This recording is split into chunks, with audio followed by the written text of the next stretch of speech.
Hello बच्चों, आज हम जो टॉपिक करने जा रहे हैं उस टॉपिक का नाम है क्रिया।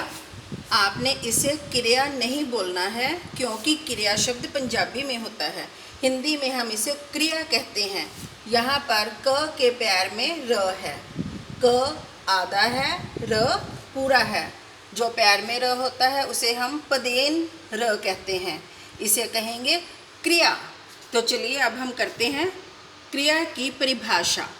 जिस शब्द से किसी काम का करना या होना पाया जाए उसे क्रिया कहते हैं। जैसे खाना, पीना, सोना, कोई भी काम करना हो वह क्रिया के अंतर्गत आता है। क्रिया के दो भेद हैं, अकर्मक क्रिया और सकर्मक क्रिया। अकर्मक क्रिया क्या होती है? जिस क्रिया का कोई कर्म ना हो उसे अकर्मक क्रिया कहते हैं। जैसे अमन खेलता है, राधा पढ़ रही है। नंबर 2 भेद है सकर्मक क्रिया। जिस क्रिया का कोई कर्म हो उसे सकर्मक क्रिया कहते हैं। जैसे अमन फुटबॉल खेलता है। देखो यहाँ पर अकर्मक क्रिया में था अमन खेलता है, तो अमन क्या खेलता है? अमन फुटबॉल खेलता है। जब जवाब बीच में ही आ जाए, प्रश्न का उत्तर बीच में मिल जाए तो वह सकर्मक क्रिया बन जाती है। जैसे राधा पुस्तक पढ़ रही है, राधा क्या पढ़ रही है? प्रश्न हो गया ना, तो उसका उत्तर क्या है? राधा पुस्तक पढ़ रही है। तो यह बन गई सकर्मक क्रिया।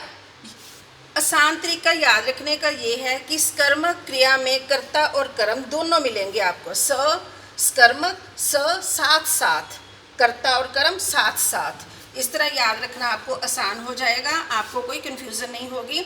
सकर्मक स से सकर्मक क्रिया, स से साथ साथ, किसका साथ? कर्ता और कर्म का साथ एक ही वाक्य में मिलेगा। तो चलिए अब हम पढ़ते हैं कि वाक्य में से या शब्दों में से क्रिया शब्द कैसे चुने जाते हैं। क्योंकि 8वीं के सिलेबस में आपको दिए गए वाक्य में से या दिए गए शब्दों में से क्रिया शब्द चुनने के लिए कहा जाता है। तो चलिए पहले यहाँ पर पहला नंबर है वह गया यहाँ। यहाँ पर क्रिया शब्द क्या है? गया। गया। पढ़ना, पढ़ाई, पाठ, तो यहाँ पर क्रिया शब्द आएगा पढ़ना, क्योंकि पढ़ना काम है एक। खेल, खेलना, खिलाड़ी, तो यहाँ पर क्रिया शब्द क्या होगा? खेलना। चलिए आगे आगे वाक्य। प्रतिदिन पढ़ाई करो। क्या करो? पढ़ाई करो, तो यहाँ पर ये क्रिया शब्द बन गए। प्रतिदिन व्यायाम करना चाहिए। करना चाहिए क्रिया है, तो क्या करना चाहिए? व्यायाम। देखो यहाँ पर प्रतिदिन व्यायाम करना चाहिए में करना चाहिए क्रिया शब्द है। सुरेश पत्र लिखता है, तो यहाँ पर क्रिया शब्द होगा लिखता है। मैं गिलास से पानी पीता हूँ, क्रिया शब्द पीता हूँ। किसान ने लाठी से सांप को मारा। क्या किया? मारा, तो क्रिया शब्द हो गया मारा। राजन ने फल खाए, क्रिया शब्द खाए। ममता पेंसिल से लिख रही है, क्रिया शब्द क्या बन गए? लिख रही है। अच्छा, तो यह हो गए क्रिया शब्द चुनने। अब हम वाक्य में बताते हैं आपको कि अकर्मक क्रिया और सकर्मक क्रिया कैसे। सुरेश पत्र लिखता है। सुरेश क्या लिखता है? पत्र लिखता है। इसका जवाब आपको उत्तर बीच में ही मिल गया, यह सकर्मक क्रिया है। मैं गिलास से पानी पीता हूँ, मैं किससे पानी पीता हूँ? गिलास से, सकर्मक क्रिया। किसान ने लाठी से सांप को मारा। किसान ने सांप को कैसे मारा? लाठी से, सकर्मक क्रिया।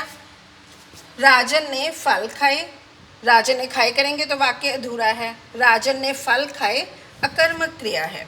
ममता पेंसिल से लिख रही है। ममता लिख रही है, वाक्य भी बनता है ना, अगर वो ममता लिख रही है तो अकर्मक क्रिया हो गई।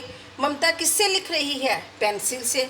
ममता पेंसिल से लिख रही है, अगर ये वाक्य आएगा तो यह बनेगी सकर्मक क्रिया। अगर सिंपल आए ममता लिख रही है तो अकर्मक क्रिया। अगर आ गया ममता पेंसिल से लिख रही है तो बन जाएगा सकर्मक क्रिया। तो अब आपको अकर्मक क्रिया और सकर्मक क्रिया का भी पता चल गया कि कैसे वाक्य पहचानने हैं। और दिए गए वाक्य या दिए गए शब्दों में से अगर क्रिया शब्द चुनने हैं तो वो आपको समझ लग गई होगी। अब आप ऐसा करें, अपनी व्याकरण की किताब में से यह सारे क्रिया शब्द एक बार पढ़ें, जो दिया गया है उसे भी, इन्हें भी एक बार अच्छी तरह से देख लें, तो आपको अच्छी तरह समझ लग जाएगी। ओके बेटा जी।